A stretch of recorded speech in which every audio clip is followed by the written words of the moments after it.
যাকে বলবো উনি যদি এমন একটা রিঅ্যাকশন করে যেটা আসলে কন্ট্রোল করা উচিত হবে সেটাকে আমি করতে পারবো এবং আমার আসলে বলার টাইমটা কি ঠিক আছে, আমি নিজে কি পারফেক্ট কিনা সেই বিষয়গুলো খেয়াল রাখতে হবে। একই সাথে মনে রাখতে হবে যে মেসেজটা যত ক্লিয়ার হয়, মানে ঘুরিয়ে পেঁচিয়ে না করে যত ক্লিয়ার হয়, যত স্পষ্ট হয় সেটা যাতে হয়।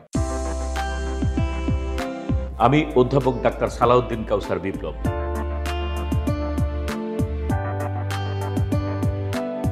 ব্রেকিং দ্য ব্যাড নিউজ এই শব্দটা মেডিকেল সায়েন্স, ডাক্তার, চিকিৎসার সাথে বেশি যায়, কিন্তু ব্যক্তিগত পারিবারিক জীবনেও কিন্তু সেটা ঘটে।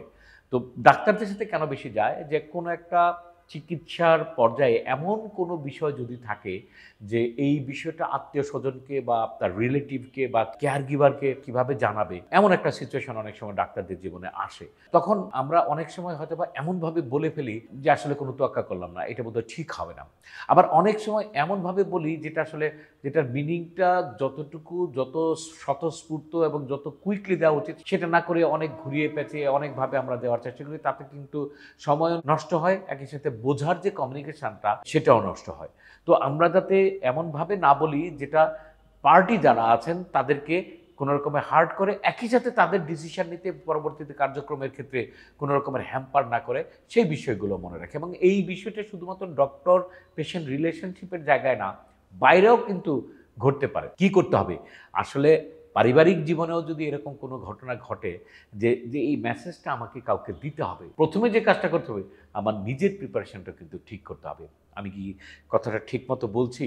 আমি বলার সময় কি আমি আসলে ইমোশনটা ধরে রাখতে পারবো? যাকে বলবো উনি যদি এমন একটা রিঅ্যাকশন করে যেটা আসলে কন্ট্রোল করা উচিত হবে সেটাকে আমি করতে পারবো এবং আমার আসলে বলার টাইমটা কি ঠিক আছে, আমি নিজে কি পারফেক্ট কিনা সেই বিষয়গুলো খেয়াল রাখতে হবে। একই সাথে মনে রাখতে হবে যে মেসেজটা যত ক্লিয়ার হয়, মানে ঘুরিয়ে পেঁচিয়ে না করে যত ক্লিয়ার হয়, যত স্পষ্ট হয় সেটা যাতে হয় এবং যত কুইক হয়, মানে যত স্বল্প সময়ের মধ্যে রিজনেবল। অবশ্যই আমার ইচ্ছে হলো আমি এখনই গিয়ে ধাম করে বলে ফেললাম, তা না, পরিবেশটা বুঝে যত স্বল্প সময়ের মধ্যে মেসেজটা দেওয়া যায় সেটাও খেয়াল রাখতে হবে, মেসেজটা যাতে ক্লিয়ার হয় সেটাও খেয়াল রাখতে হবে।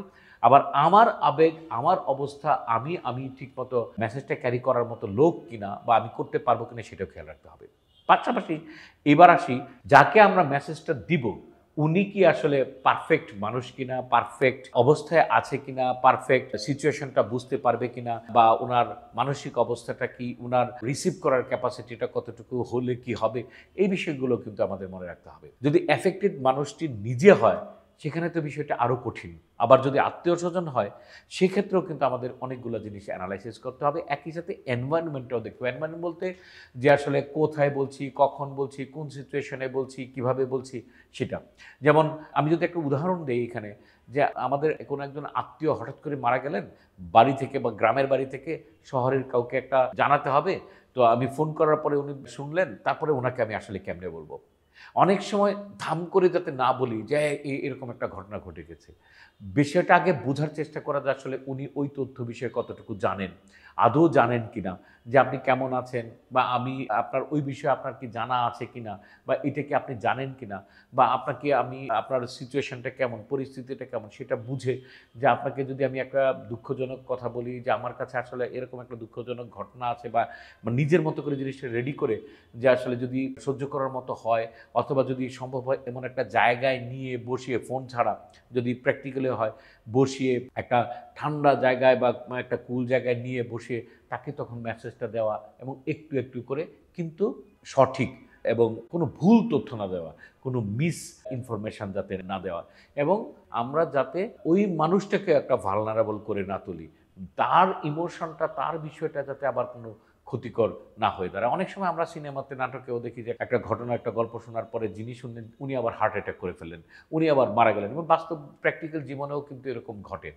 সুতরাং আমাদেরও মেসেজটা খেয়াল রাখতে হবে যে কাকে দিচ্ছি, কখন দিচ্ছি, কিভাবে দিচ্ছি, যিনি দিচ্ছেন ওনার পরিবেশটা কি, উনি কি নেওয়ার মতো কিনা, উনি কি ঘটনাটা বুঝতে পারবেন কিনা, সেটার মিনিংটা ঠিকমতো ধরতে পারবেন কিনা, একটু চিন্তা করে। আসলে এই সমস্ত সিচুয়েশনে চিন্তা করার সুযোগ থাকে না, মানুষ ঠান্ডা মাথায় ভাবার সুযোগ রাখে না, কিন্তু তারপরেও আমাদেরকে এটা একটু মনে রাখতে হবে। বিদেশে এই ঘটনাগুলোর জন্য অনেক ট্রেনিং হয়, অনেক সিস্টেম আছে, অনেক প্রোটোকল মেনটেন করতে হয়। হ্যাঁ, আমাদের দেশে আমরা সেটা করি না, কিন্তু অনেক সিচুয়েশন আসে আমরাও সেটাকে অ্যাভয়েড করতে পারি না। যদিও আজকাল ডিজিটাল যুগ, আজকাল ইনফরমেশন টেকনোলজির কারণে অনেক দ্রুতই কাজগুলো করা সম্ভব। আগের তুলনায় অনেক বিষয়গুলো পরিবর্তন হয়েছে। যেমন যদি কারো কোনো একটা বড় ধরনের রোগ হয়, পরীক্ষার যে রিপোর্ট সেখানে কিন্তু সেটা নিজেই দেখে ফেলতে পারে। সুতরাং ব্যাড নিউজটা দেওয়ার যে সিস্টেম সেটা হয়তোবা আগের সাথে তুলনা করলে এখন নাই। কিন্তু তারপরেও এই বিষয়টা যখন এক্সপ্লেন করতে আসবে, শুনতে আসবে, তাকে যাতে এমন কোনো কথা না বলি যেটা তার ইমোশনের মধ্যে এমনভাবে কাজ করবে যাতে কন্ট্রোল করতে না পারে, এরকম সিচুয়েশন না হবে। আবার লুকানোর যে বিষয়টা, এটাও যাতে আমরা ঠিকমতো না করি। কারণ আপনি লুকানোর মাধ্যমে এমন একটা কাজ করছি যেটা হয়তোবা যাকে আমরা বলার চেষ্টা করছি উনি হয়তোবা সমাধানটা আরও ভালো এবং আরও তাড়াতাড়ি করতে পারবেন যদি সে জানতে পারে। যেমন আমাদের একজন ডাক্তার, তার ক্যান্সার হয়েছিল। আমার পুরো ঘটনাটা জানা, যে আত্মীয়-স্বজনরা ডাক্তার সাহেবকে লুকানোর চেষ্টা, ডাক্তারকে তো আর লুকানোর কিছু নাই। উনি নিজেই এবং যত দ্রুত সম্ভব জেনে এবং কিভাবে কি করা যায় সেটা কিন্তু ঠিক করলেন এবং মোটামুটি এখন উনি ভালোই আছেন। তো বিষয়টা এরকম যে লুকানোর জন্যও কিন্তু অনেক সময় অনেক মিস ইনফরমেশন, ভুল ইনফরমেশন বা দেরি হয়ে যায়।